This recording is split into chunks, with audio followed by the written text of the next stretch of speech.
అధ్యాయం 13 క్షేత్రజ్ఞ విభాగ యోగం. అధ్యాయం పరిచయం.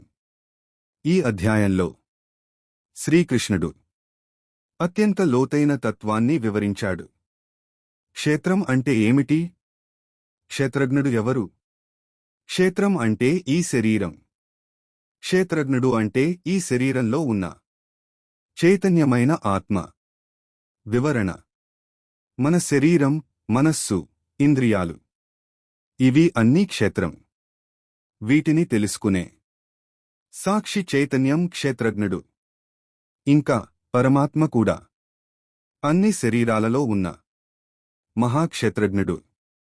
ఈ అధ్యాయం చెప్పేది శరీరం మరియు ఆత్మ మధ్య తేడా, ప్రకృతి మరియు పురుషుడు. నిజమైన జ్ఞానమేమిటి? విముక్తి ఎలా పొందాలి? సారం: నేను శరీరం కాదు, నేను ఆత్మ. ఈ జ్ఞానం పొందితే ముక్తి సాధ్యమవుతుంది.